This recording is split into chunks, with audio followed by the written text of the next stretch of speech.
On this episode of Uncommon Sense, Father Ryan Adorjan joins us. He is the headmaster of Chesterton Academy of the Holy Family in Lisle, Illinois. We'll catch up with him on his journey of faith, as well as being a headmaster for Chesterton. Stay tuned, that's coming up on Uncommon Sense.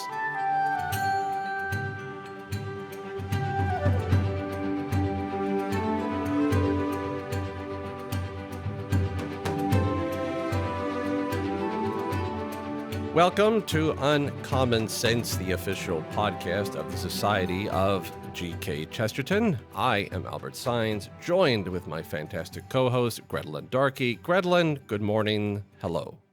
Hello, Albert. And as mentioned in the introduction, we are joined by Father Ryan Adorjan. As I will repeat, he is the headmaster for Chesterton Academy of the Holy Family in Lisle, Illinois. We are so glad to have him with us this morning. Father Ryan, good morning. Hello. Thank you for having me. Oh, we are so happy to have you. How's everything in your neck of the woods?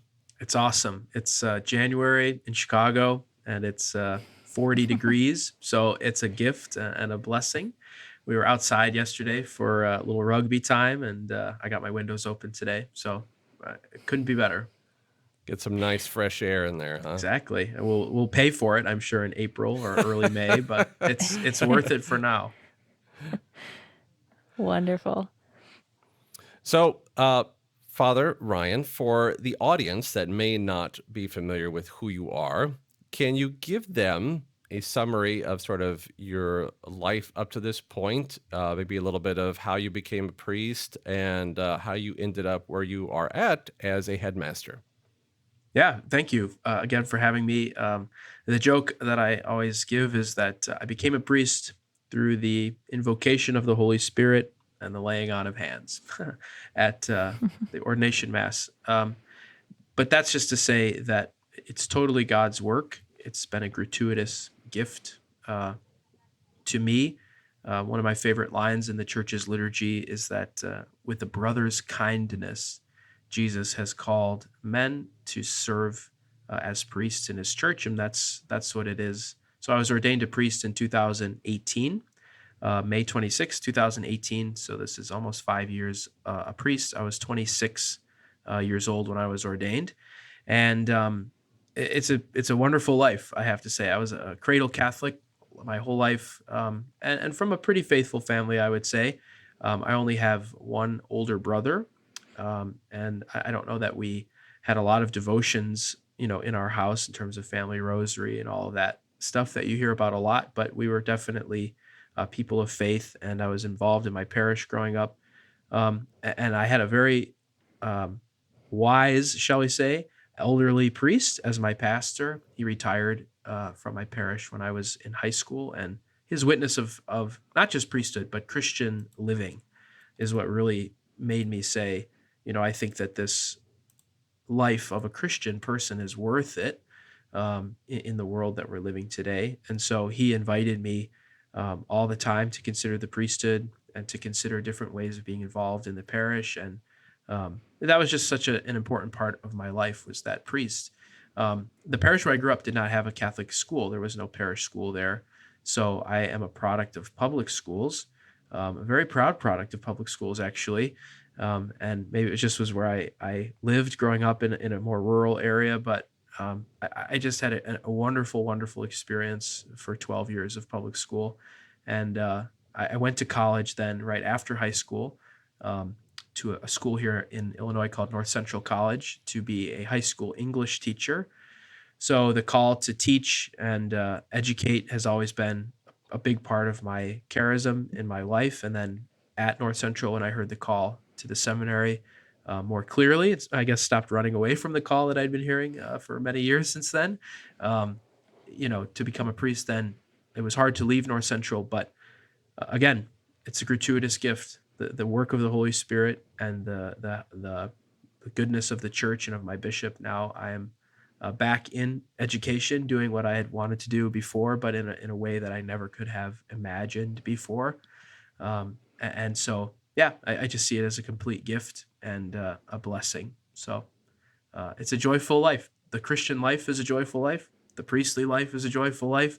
and the life of a classical educator is a joyful life as well. So Beautiful. Beautiful. It's fun to hear too that you had such a nice role model in your church. And then now, you kind of get an opportunity to be a role model to young people every day. yeah, it's overwhelming. Yeah, the pressure of that is overwhelming, but it comes very naturally, I think. As I said, I do believe that it is a charism. It's a gift of the Holy Spirit to be able to teach and to preach in a clear way, but it's also a charism to be able to connect, I think, easily and really genuinely with the students here at Chesterton and Lisle. And I think, this is my first year as the headmaster, not my first year here at the school, but first year in this chair. And there was a lot of people at the beginning who were like, well, could a priest do that? Should a priest do that? But I see it as a complete extension of my spiritual fatherhood and role as a priest, and taking St. John Bosco and his example of that definitely to heart. But I told everyone I'm just treating this like it's a parish, and I'm the pastor of this parish, the pastor of this school, and we're just going to go forward as Christian people on a really important mission in the culture today. I'm really glad that you said that you're going to sort of treat this like your parish, because I was thinking, you know, to me, it sounded sort of like you had still a community, right? It'd be very easy for some people to say, well, Father should be in a church, he should be being a pastor somewhere, offering his gifts there, and sort of he's tied up as a headmaster. But it seems to me that you have a very unique and very important flock of, people to attend to, especially given their age range. I mean, the age range here is probably something like 14 to 18 on the average there. It's the standard high school range. And they are about to venture out into the world. Like, you basically release them after they graduate to go out and face the world for the first time as adults. And a lot of parish life is a lot of people who are already sort of established, and they have families, or they're middle aged, or they're elderly, and they sort of have found their rhythm. Not completely, but these young people, you're in a very, very important place, I would say, to help shape them and form them and lead them and guide them. Like, your particular flock of sheep are very young, and they could use a good shepherd. So I assume, and you can correct me if I'm wrong, that you feel just as much like a pastor here in your role as headmaster as compared to being in a church. Yeah, I mean, having been in parish life, I was working part time in parish life and in the school for the last 3 years. So um, it's just been a wonderful kind of bridge, I suppose. But I wanted to do something that was full time in one place. And there are a lot of parallels between the parish and the school. And that communal aspect is definitely one of them. We see, of course, that the mission of the school is not the same thing as the mission of a parish necessarily. So that is something that we're kind of navigating together. And I still do live in a parish and minister in a parish on the weekends, especially, and for daily masses and stuff, which the parish actually is the parish that's right across the street from North Central College. So I'm back in the same neighborhood that I had to leave when I went away to seminary, which is just that's God's humor right there.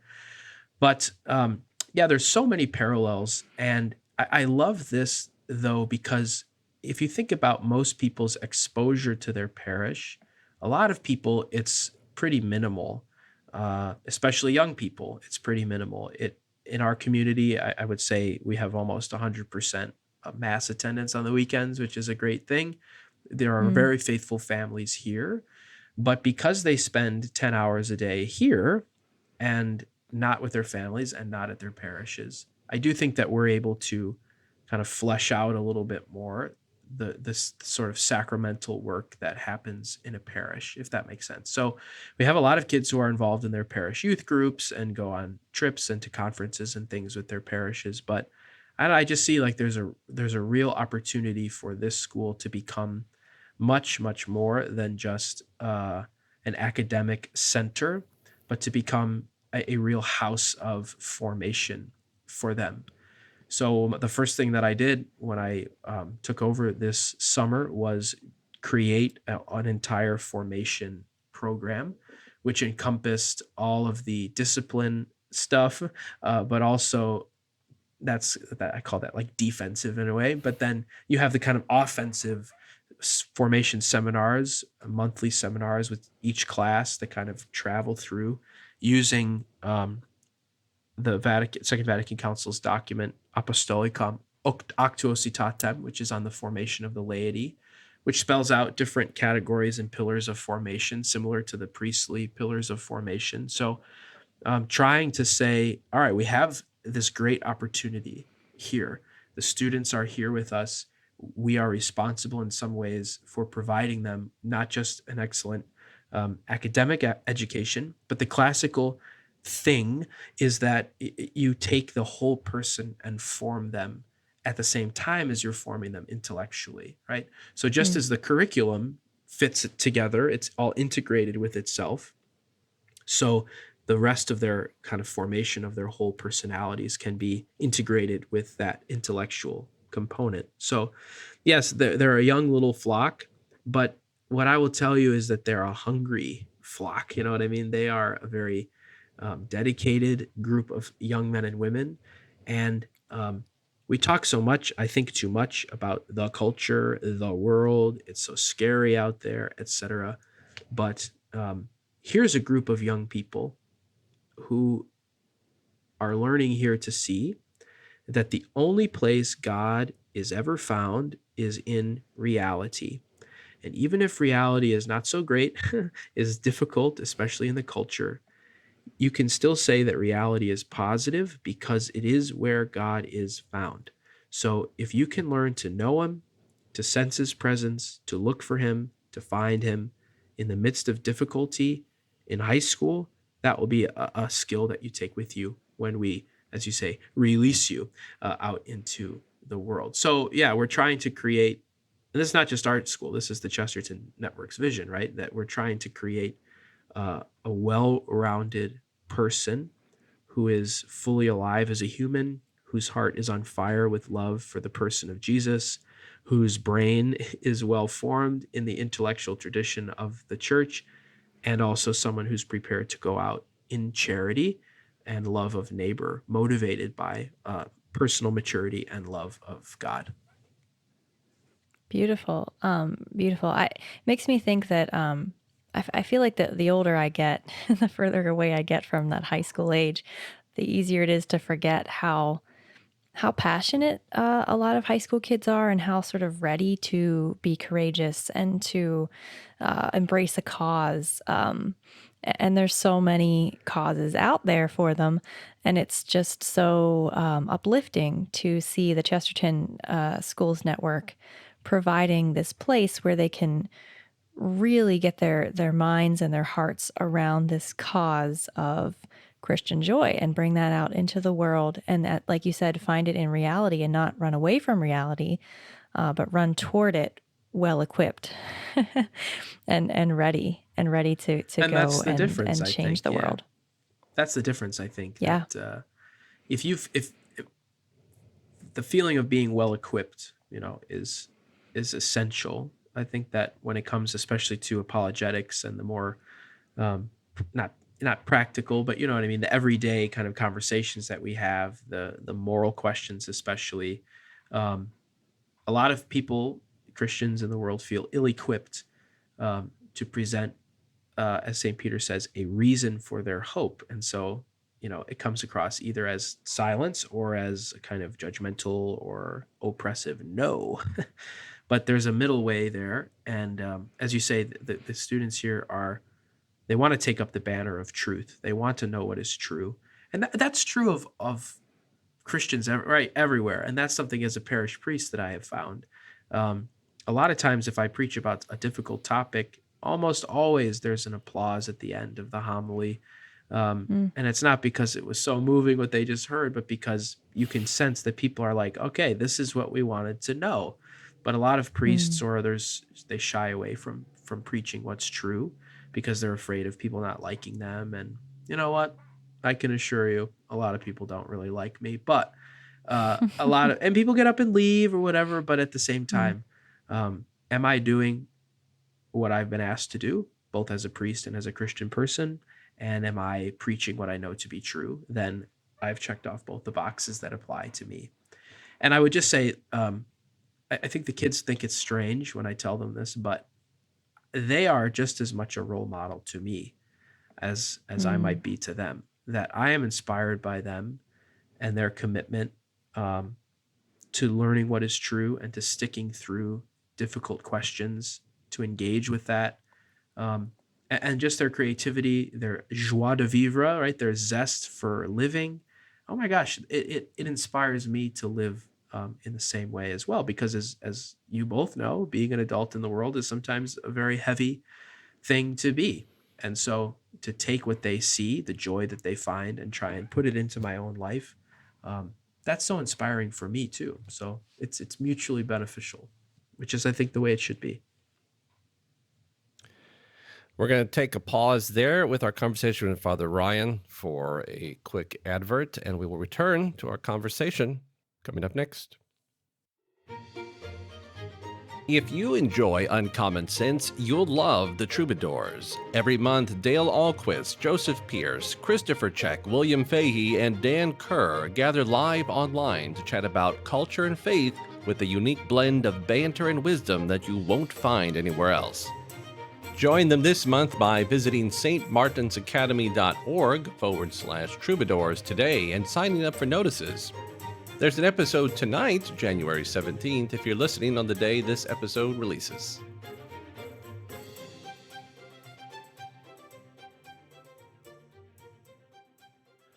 Welcome back to this episode of Uncommon Sense. We are talking with Father Ryan Adorjan, the Headmaster of Chesterton Academy of Holy Family in Lisle, Illinois.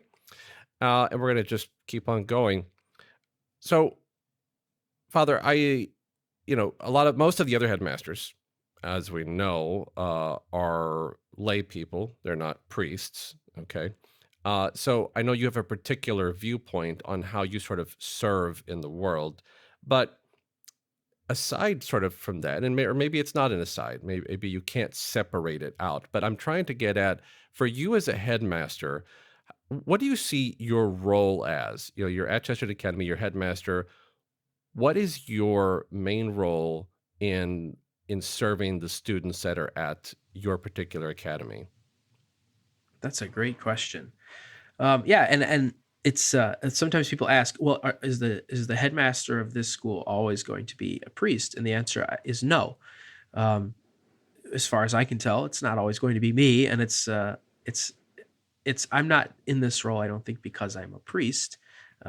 Although because I'm a priest, it adds something definitely to the job, if that makes sense.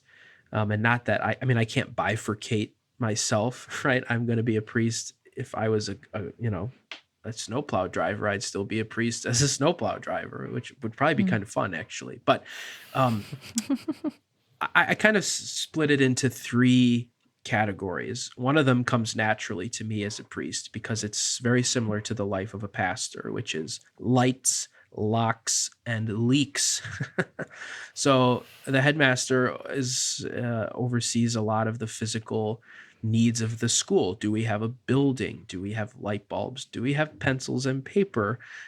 Do we have staff? Do we have that kind of stuff? And in that regard, our arrangement here in Lisle is that there's a very close working relationship with the founders and the chairman of the board. So a lot of that kind of stuff is taken care of at like a team level. But that's a huge part of my day as a headmaster. It's those things have to be attended to, because if you don't have those things, then you don't really have a place to do anything else.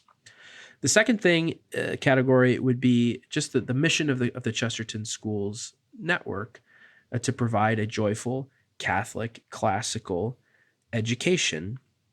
And so here in Lisle, we're blessed to have a dean of curriculum and instruction who's extremely helpful to me in terms of working one-on-one with the faculty and making sure that their pacing in the curriculum is correct and their use of the curriculum is correct and that their needs as faculty are being met. which is obviously hugely important. But um, what does it mean to be a classical school? What does it mean to be a joyful school? What does it mean to be a Catholic school? And when you join a network like the CSN, you're taking on their charism, and you're doing what they are asking you to do. So, just as a priest, I receive a mandate from the bishop. Uh, I really view it in a very similar way, that this is the vision of the network. This is what we've signed on to. So, from my perspective, just coming back to these questions always, are we being faithful to the classical vision? Are we teaching according to the vision of the network itself? And are we equipped both physically, books and stuff, but also are we receiving the correct formation as faculty? Do we have the right spirit as a faculty to support the kind of learning that needs to happen here in this kind of classical way? So that is the second thing. And then the third category, I would say, is like relationships. It's just pure relationships. So what do the students need? How are they doing? Sometimes we can fall into the trap of thinking, oh, you come from a big family, you're a faithful person, you're at a classical high school, so the same struggles that teenagers have maybe don't apply to you. And that is just like not true. So are these students supported personally? Do they feel like they have someone that they can go to? Are there mechanisms in the school to help students who are struggling with mental health or with sexuality or with family and kind of home issues? Are we able to do that? And then this is category 3.1 is the parents, right? That the parents, a huge part of the Chesterton vision is that you would take the whole family and create a community here for them. So providing formation opportunities for parents. We do a thing here called Coffee and Conversation, which is once a month, parents come and one of the faculty gives them a presentation, very similar to whatever they're teaching in class. So kind of academic or intellectual in nature. We have prayer opportunities here. We have a chapel. Parents are welcome anytime for adoration to pray for the needs of the school and for their families and stuff. We have these events called supper clubs for parents. This one in January, we're having a dietitian come to talk about how do you kind of remain healthy and create really just like good nutritional habits when you're on the go 100% of the time.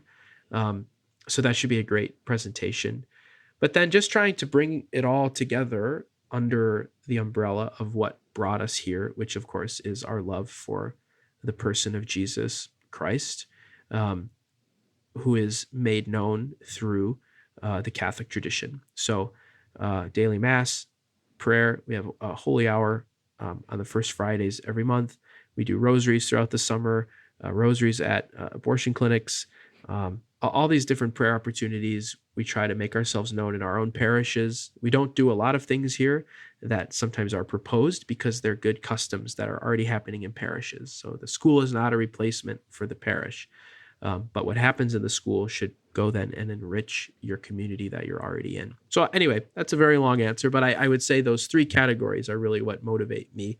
Lights, locks, and leaks, the more practical daily needs, the mission of a classical school, and then, the needs of the people who are right here, which are, it's nice to be a priest and to have a lot of experience in addressing this on a pastoral level, but also knowing when it's time to recommend someone else or look for other resources to be helpful to them so that everybody in the whole family can be successful. Beautiful. What a very, very holistic look at. And again, you said early on that the classical approach is about forming the whole person. Kind of wonderful to know that it's also, in this case, about forming the whole family. I know I worked a little bit as a parish secretary, and it was so hard to get the parents to God take the love kids you. to church. Oh man, it was a very special time in my life. But one thing I learned was it was really hard to get the parents on board with keeping their kid. The kids would want to go to mass. The parents would not want to go to mass. Yeah. So I think it's so important and so encouraging to hear that there's parent formation so that this can be supported in the home as well as the school. Yeah, amen. It's so important, and we're blessed to have a lot of parents who are really on board with their faith, a living, dynamic kind of faith built on a relationship with Christ, who come here. But that's not true again of everyone. But it's beautiful to watch hearts be softened and eyes and hearts be opened to what the church is proposing as a way of life. Um, I teach the senior moral theology class as well. Mm. So that's a trip and a half, as you may imagine. It's actually a lot of fun. But that's the whole point of it that I try to impress upon them, that the church does not come to impose and the church does not come to oppose. The church comes simply to propose a way of life. Mm. And the way of life that the church is proposing happens to be the life which will lead to abundant life here and a fullness of life to come.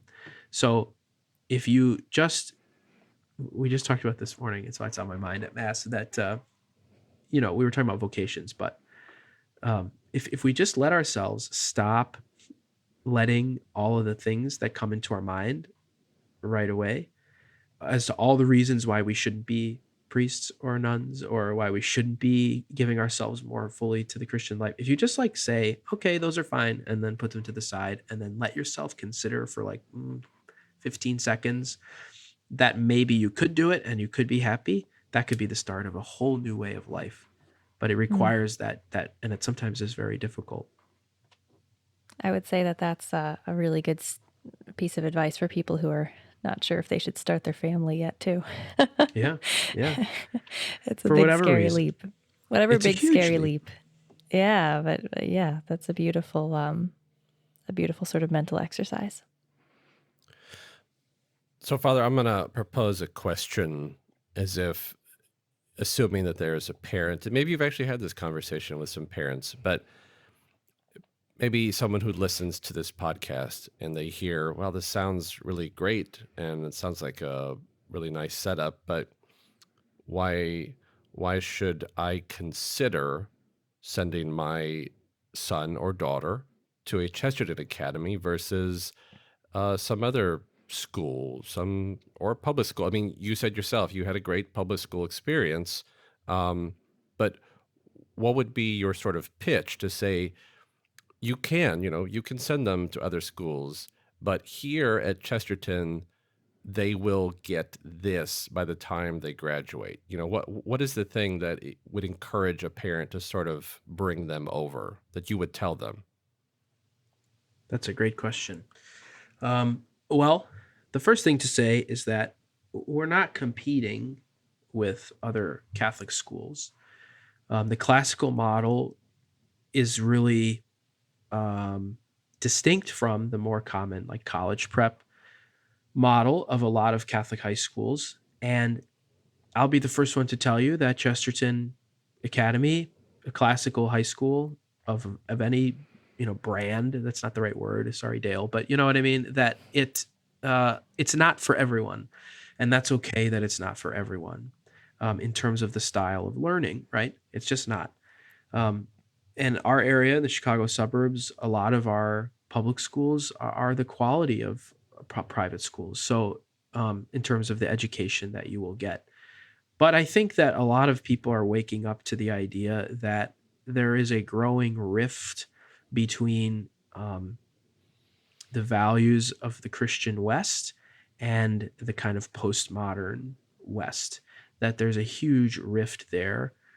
G.K. Chesterton himself says that, great societies collapse when they forget the most obvious things. And I think that we see that is happening on a big, like wide scale. And there's so many reasons for that. One, I was blessed after my ordination to be sent back to school. I have my undergrad from St. Thomas in Minnesota, and I was sent back there after ordination to get a master's degree in Catholic studies from there, which is a study of human thought and culture. across the human tradition, the Christian tradition, I should say.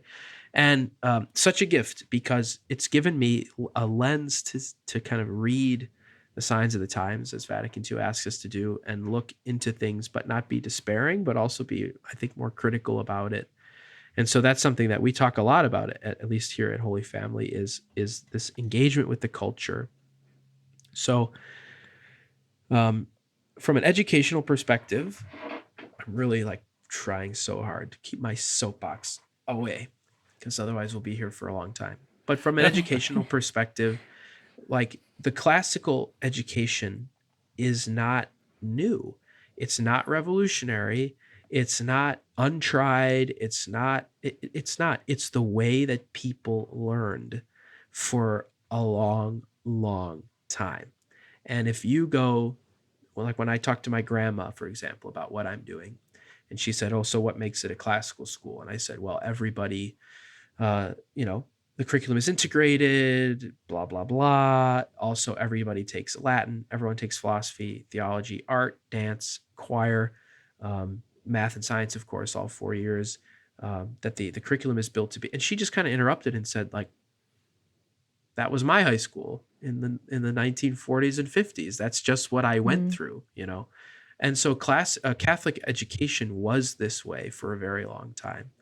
But this is where you can insert all your commentary about the Enlightenment and Rousseau and all of this, French Revolution, and the great ruptures and changes that happened in the West that really began to at least put the final nails in the coffin of Christendom.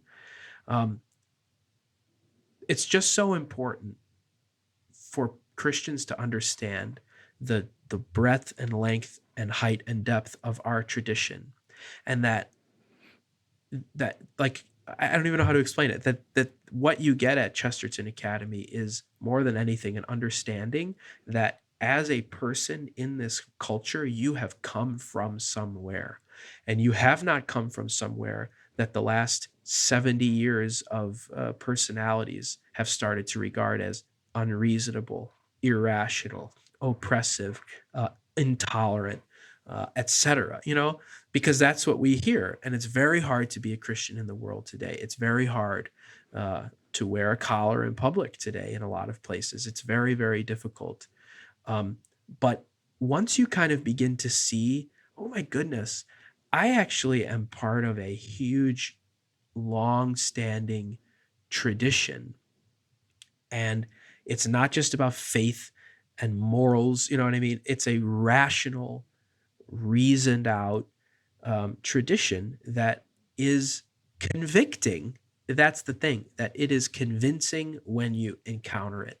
So when you read the great works, the great books of the Western tradition, and you begin to see these ideas put together, and then you're able to hold them in tension and in conversation with each other, you start to see, oh my goodness, first of all, truth is there in front of me. But also, truth is not a hammer that comes and hacks my head off. Truth is a salve. Truth is something lovable, because the truth of the tradition reveals the one who is the truth, ultimately.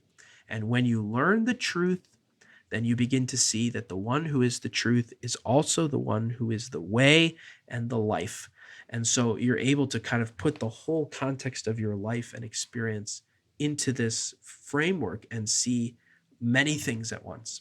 Number one, the Christian life is possible to live. Holiness is possible for all people. Number two, holiness, fullness of life, abundance of life is not so far away as I once thought. Number three, the risk of becoming a Christian, of being a Christian in the world today, which will require great change. It will require you to put down old habits. It will require a transformation of the relationships around you, probably, but that you will see that all of that is worth it, Mm. And I realize that sounds very idealistic, probably, and very Hallmark card-esque, maybe romantic even. And what I'm talking about here is a change that takes place over many years, right? So it's not that the freshman comes in as an atheist and he leaves on his last day as a senior, as a cardinal of the Holy Roman Church or something, but I just mean to say that these things that we do here are convincing and convicting.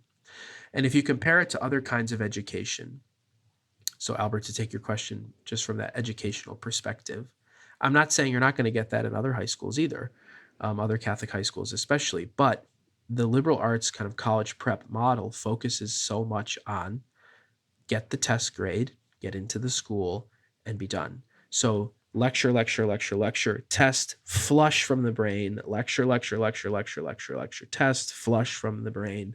And you just keep going. But it's about, it's the classic circular argument. Why do you want to get good grades? Because I want to get into a good school. Why do you want to get into a good school? Because I would like to have a comfortable life, right? I want to have enough money. I want to have a nice house. I want to be comfortable in my life.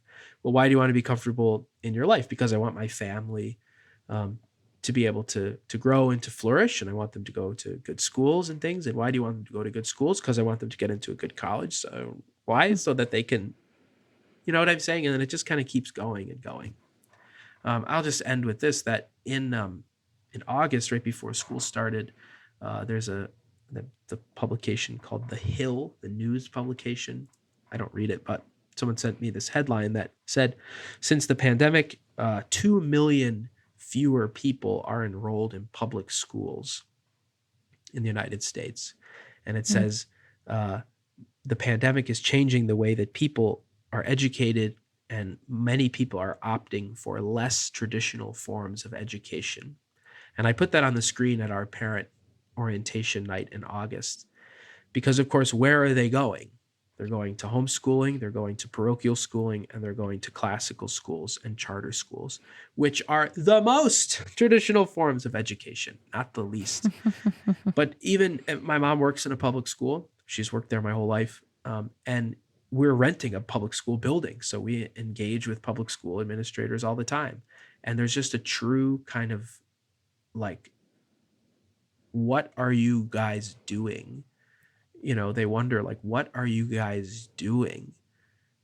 And I don't know how to say it in a way that's nicer, but we are doing what this culture was built upon, and how that, like, centuries worth of people in our tradition were educated.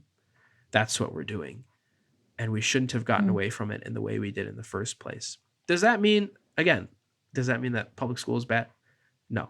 I don't think that they should be eradicated. I don't think other kinds of schools should be gotten away with, or done away with, I should say.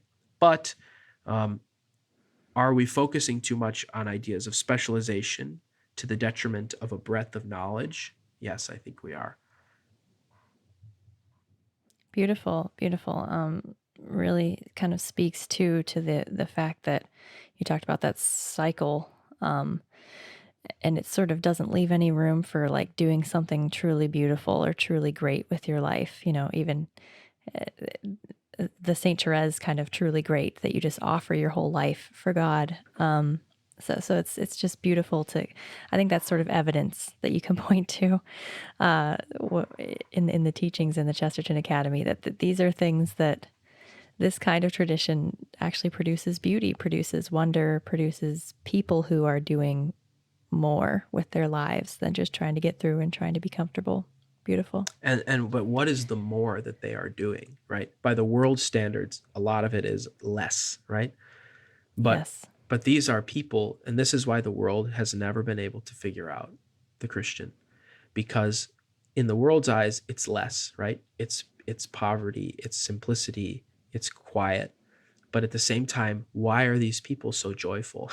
Why are these people so satisfied? Why are these people so content with what's around them? It's because they have the one thing that is needful.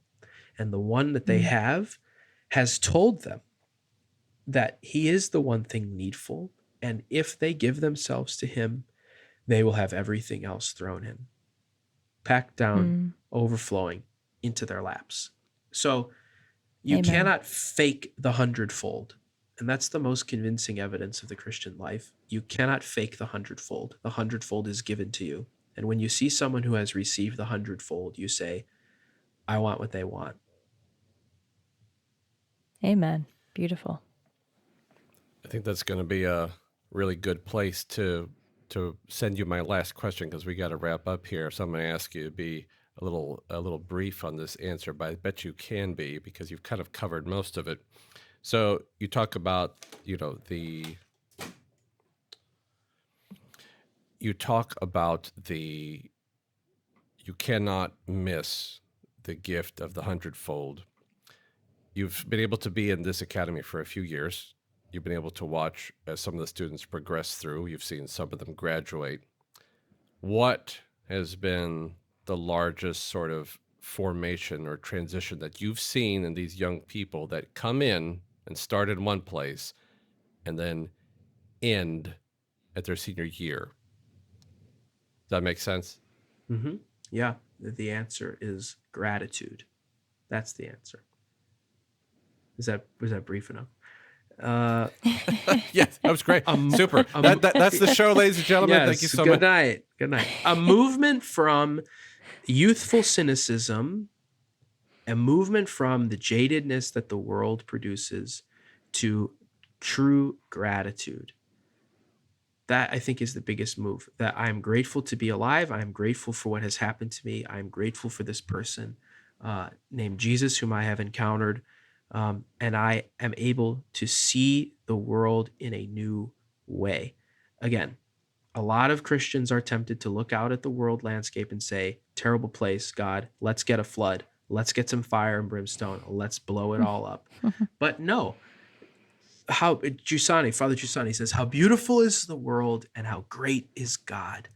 And there's goodness in the world. There's truth and beauty in the world. There's opportunities for wonder in the world. And if you can just get off of the worldly vision, you know what I mean? Seeing everything through a politicized, divided lens and start to see things as God sees it, which is as a whole put together, you begin to see, I have been rescued from the fire by the person of Jesus, who has set me free from myself and from the way of the world.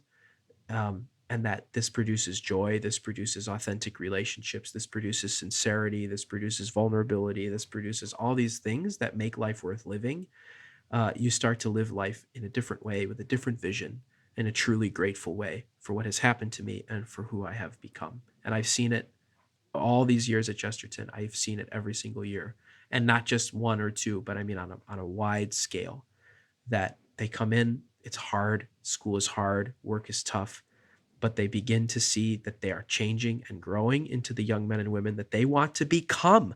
And so they're filled with a gratitude and therefore an inspiration to keep going even after they leave here. How Chestertonian. I love it. Love it. Ladies and gentlemen, you have been enjoying a conversation with Father Ryan Adorjan, a headmaster of Chesterton Academy of the Holy Family from Lisle, Illinois, as he has given us his overview from, I guess, the 30,000 foot view, the 10,000 foot view. So I hope you've enjoyed this conversation. Father Ryan, we have genuinely enjoyed talking with you. Thank you so much for taking time to be with us. Thank you for having me. It's always good to talk to you guys. And Grettelyn, thank you as always for also being a part of this show. Thank you, Albert. It's a joy. If you'd like to find out more, go to ChestertonSchoolsNetwork.org, find out a whole lot more information. And ladies and gentlemen, this has been Uncommon Sense. We are so glad to have you on board. Be assured we will return next week with another episode. And remember, Chesterton is always better with friends. Talk to you next time.